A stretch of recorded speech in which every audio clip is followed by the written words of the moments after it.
Hello and welcome to my channel. I'm Steve Riihikoski, and today I'm in the guise of a fictional character I created named Zeffiro. He's an investigator of all kinds of sonic phenomena, forensic kind of work where he solves mysteries, and I hope to do a video about him in the near future with all his gadgetry. But for right now, we're going to talk about prolixity, and in this presentation, well, here's some cards, and you can see this is sort of an example, an analogy of someone who speaks in a clear and concise way, short and sweet, and it's easily understandable. However, if you're a person that's on the other end of the spectrum and you speak this way, sometimes it gets to be kind of a problem for people. And so we're going to have some fun with the subject of prolixity, and I hope you enjoy it.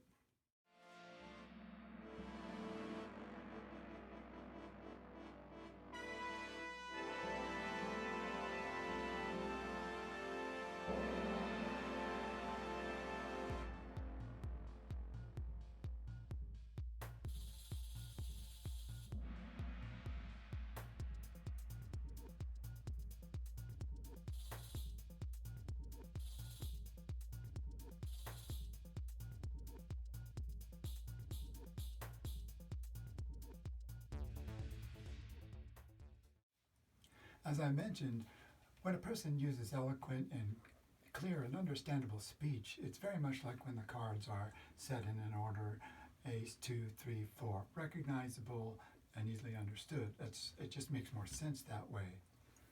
Here's a set of cards in the hearts suit, and it's set up differently. It's set up in a random sort of way, just like prolixity. Now, some prolixity people, personalities, they'll say things in long words and fancy words and put them in ways that are rather confusing. For instance, a normal person might say, "Oh boy, look at this rain. It's probably going to rain until the cows come home." And a person who speaks with prolixity would say, "Until the lactating ruminant quadrupeds retrovert to the permanent domicile." And this prolix person would also maybe say, "Hey, have you seen my new overland transactuator housings?" And we go, "You lost me. Could you say that differently?" And he says, "Hey, have you seen my new shoes?"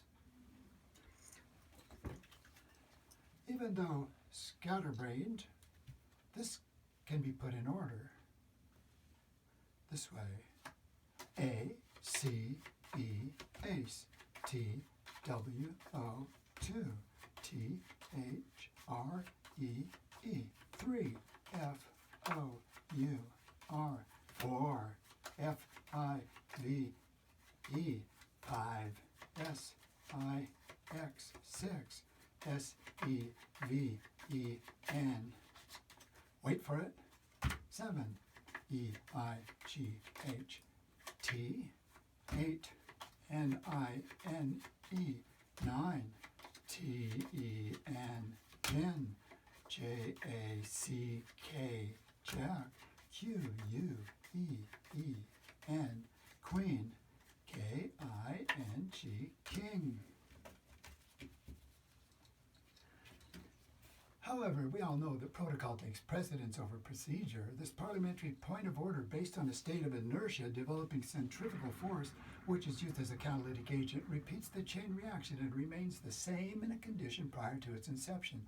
This pivot or focal point, which is used as a tangent, is a symphony of thought in the development of ideas based on the ideology that the confrontation assumes proportions where we look to that arrival and find it easy to expose the venture of a hypothetical alternative, rather than to accept the dullness of dreary reality where we must ultimately give vent to our spleen and the bile is secreted to the pancreas.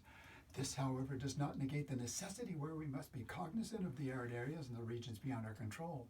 We must circumvent the peripheral so that we can be aware of the oncoming onslaught and rise ourselves from debris into oblivion and set upon that course as our party's principle, so that we can rest on our record and be assured with the knowledge that salvation is its own reward. Where does all of this come from? Well, we'll find out. Having said that, I feel more like I do now, in between here and there, and this and that and the other, if you follow me. Life is a paradox. Since childhood, we've been amazed and amused, frightened and fascinated by tales of interplanetary travel and weird descriptions of what the creatures from other planets might look like. Then we've got some strange ones on Earth, too. Fact or fiction. Agnew or Nixon, on Comet, on Cupid, on Donner, on Blitzen.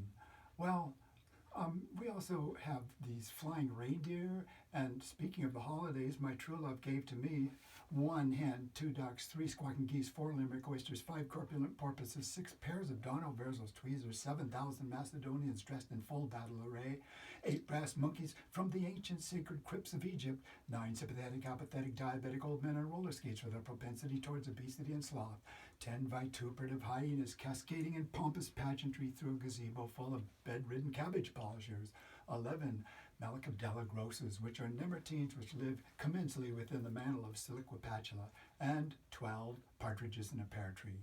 Yes, where does it all come from?